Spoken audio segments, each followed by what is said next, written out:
आज मला सांगताना आनंद वाटतो, गडचिरोली सारखा आपला जिल्हा, ज्या जिल्ह्यामध्ये एक उद्योग नव्हता, आता तो स्टील सिटी होतोय. आणि आता गडचिरोली सोबत आम्ही त्या ठिकाणी इतक्या मोठ्या प्रमाणात आयरन ओर आहे.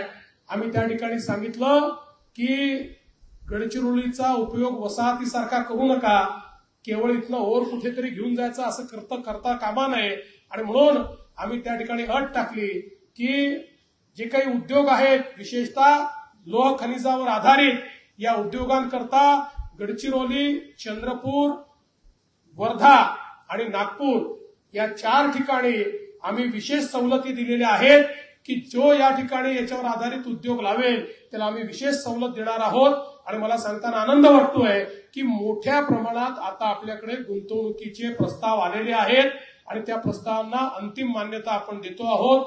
पुढच्या काळामध्ये देशातलं जे सगळं स्टील आहे ते स्टील निर्माण करण्याचं काम गडचिरोली साईट पूर्व विदर्भ करेल आणि त्यातनं हजारो आपल्या युवकांच्या हाताला मोठ्या प्रमाणात त्या ठिकाणी काम मिळेल, मदत मिळेल, हा विश्वास मी आपल्याला देतो.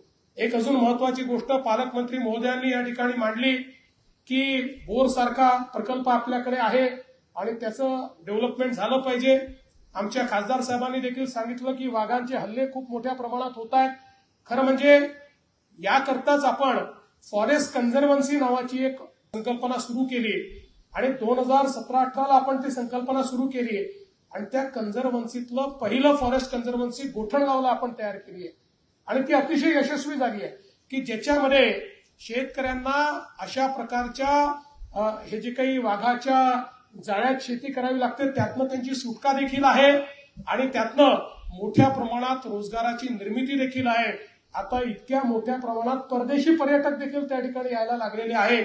त्यामुळे मला असं वाटतं की अशा प्रकारची कन्झर्वन्सी ही जर आपण बोरच्या भागामध्ये तयार केली तर मोठ्या प्रमाणात रोजगारही मिळेल आणि वाघाचा जो त्रास आहे आणि त्यातनं देखील आपल्याला सुटका मिळेल. आम्ही आता वाघाच्या त्रासातनं मुक्ती मिळवण्याकरता त्या ठिकाणी आर्टिफिशियल इंटेलिजन्स बेस्ड अशा प्रकारचा एक प्रकल्प हातामध्ये घेतो की ज्यातनं वाघाच्या विचरणावर आपल्याला अर्ली वॉर्निंग मिळाली पाहिजे आणि त्यातनं जे काही आज मॅन एनिमल कॉन्फ्लिक्ट आहे तो आपल्याला दूर करता आला पाहिजे.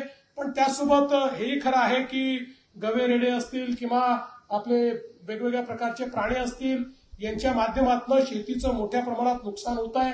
त्याकरता आपण सोलर कुंपणाची देखील एक योजना आणलेली आहे. पण त्याहीपेक्षा पलीकडे जाऊन आपल्याला या संदर्भात काही उपाययोजना कराव्या लागतील. त्या निश्चितपणे हाती घेण्याचं काम हे राज्य सरकार पुढच्या काळामध्ये करेल.